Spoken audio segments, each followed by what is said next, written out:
আসসালামু আলাইকুম ওয়া রাহমাতুল্লাহি ওয়া বারাকাতুহু। প্রিয় দেশবাসী, সুন্নি জনতা এবং যারা বিদেশে আছেন আমাদের লাইভ দেখতেছেন, সবাইকে আমি অন্তরস্থল থেকে শ্রদ্ধা করতেছি এবং সালাম জানাতেছি। আসসালামু আলাইকুম ওয়া রাহমাতুল্লাহি ওয়া বারাকাতুহু। আসলে এই জমানাটা আস্তে আস্তে ফিতনার দিকে যাচ্ছে। ফিতনা ফিতনা ফিতনা আপনারা দেখতেছেন, যেগুলি আগে দেখেন এগুলি এখন দেখতেছেন নতুন নতুন ফিতনা। যে শিয়ারা তারা বলতেছে যে রসুল সাল্লাল্লাহু আলাইহি ওয়াসাল্লাম কোনো এক মজলিসে মাওলা আলী শের খুদাকে লিখে পড়ে খেলাফত দেওয়ার জন্য আসছিলেন, কিন্তু হযরত আবু বকর সিদ্দিক এবং হযরত ওমর, হযরত ওসমান রাদিয়াল্লাহু আনহু তারা জোর করে রসুল সাল্লাল্লাহু আলাইহি ওয়াসাল্লাম থেকে খেলাফত ছিনিয়ে নিয়ে গেছে, মাওলা আলীকে দেওয়া হয় নাই। এটা শিয়াদের আকীদা এবং শিয়াদের বক্তব্য।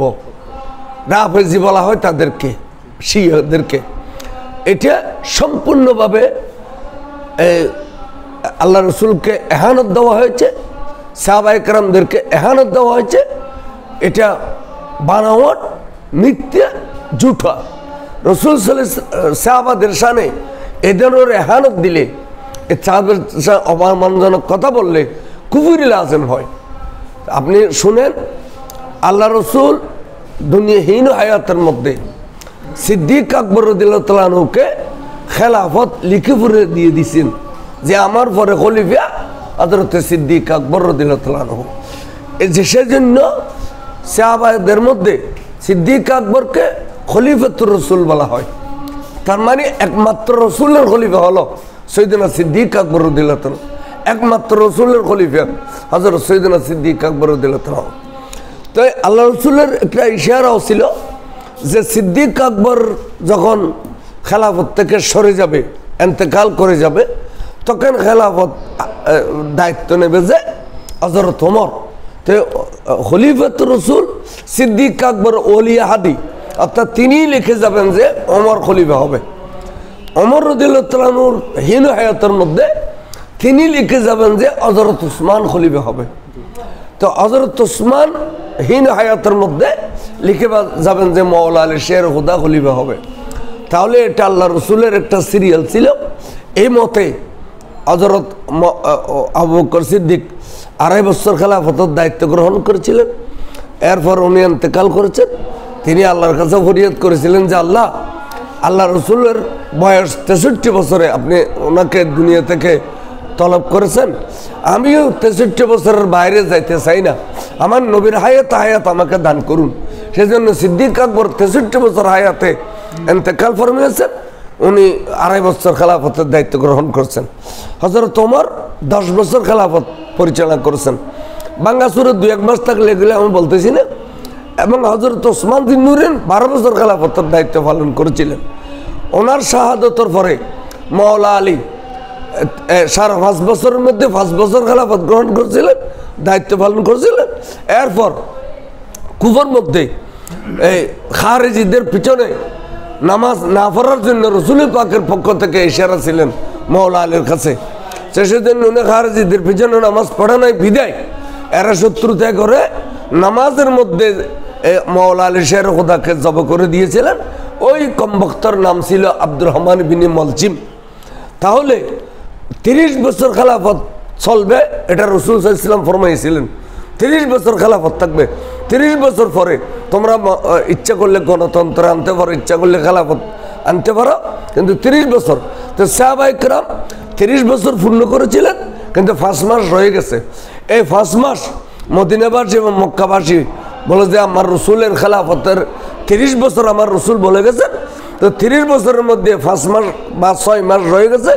এই 6 মাস দায়িত্ব পালন করবে হযরত ইমাম হাসান, যেহেতু এটা মাওলা আলী রাদিয়াল্লাহু তাআলার হক, সেজন্য হযরত ইমাম হাসান এই 6 মাস দায়িত্ব পালন করা অবস্থায় ওনাকে জহর এবং বিষ দিয়ে শহীদ করা হয়েছে। তাহলে যেগুলি শরীয়তসম্মত সুন্দরভাবে সাজানো আছে, এর মধ্যে শিয়ারা নতুন নতুন ফিতনা সৃষ্টি করার জন্য সিদ্দিক আকবর এবং ওমর ফারুক আজম ওসমান জিন্নুরিনকে দায়ী করতেছেন। এটা শিয়াদের আকীদা। এবং এরা বলতেছেন যে হযরত মাওলা আলীর সাথে সাহাবাদের সাথে খলিফা তিনজনের সাথে দ্বন্দ্ব ছিল। আমরা জানি যে শরীয়তের মতো কোনো দ্বন্দ্ব ছিল না। হযরত সৈয়দনা মাওলা আলী শের খুদার বিবি মা ফাতেমাতুজ জাহরা রাদিয়াল্লাহু তাআলা যখন ইন্তেকাল করেছেন তখন উনি আরেকজন শাদী করেছিলেন। ওই ঘরের মধ্যে 3টে ছেলে সন্তান হয়েছিল। একটা ছেলের নাম রাখিছেন হযরত আলী আবু বকর খলিফাতুর রাসূলের নামে, আরেকটা ছেলের নাম ওমর, আরেকটা ছেলের নাম ওসমান। তাহলে কতটুকু ভালোবাসা থাকলে নিজের ছেলের নাম খলিফাদের ছেলের নাম দিয়ে রাখেন? তাহলে দ্বন্দ্ব কোথায়? দ্বন্দ্ব শিয়ারা করতেছে, শয়তানি করে। আর হযরত মাওলা আলী শের খুদার এই ঘরে আরেকটা মেয়ে হয়েছিল, মেয়েটার নাম উম্মে কুলসুম। ওই মেয়েটাকে বৃদ্ধ অবস্থায় হযরত ওমরকে শাদী দিয়েছেন। তখন হযরত ওমর জামাই হয়েছে, মাওলা আলী শের খুদার শাশুড় হয়েছে।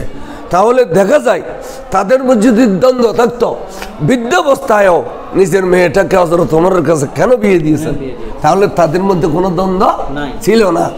আরও দেখেন মাওলা আলী শের খুদার ছেলে ইমাম হাসানের এক ঘরে 2টা ছেলের নাম, একটা ছেলের নাম আবু বকর, একটা ছেলের নাম ওমর। তাহলে আওলাদ রাসূলের সাথেও তাদের কোনো দ্বন্দ্ব নাই। তাহলে এই শিয়ারা নতুন নতুন ফিতনা সৃষ্টি করে জনগণকে বিভ্রান্ত করতেছে। তা আমি আমি আমি নগণ্য হিসেবে আমি জামিয়ার একজন ছাত্র। আমি 1973 ইংরেজিতে টাইটেল পাস করেছিলাম হাদিস গ্রুপ থেকে, এবং 88 ইংরেজিতে তফসির বিভাগ থেকে আমি টাইটেল পাস করেছি। আমি ডবল টাইটেল পাস। এগুলি আমরা মাঠে ময়দানে কোনোদিন বলি না, কিন্তু কিতাবের বাইরে কোনো কথা আমরা বলি না। শিয়াদের যদি ক্ষমতা থাকে একটা দ্বন্দ্ব দেখাইতে বলেন, সাহাবাদের সাথে কোনো দ্বন্দ্ব নেই।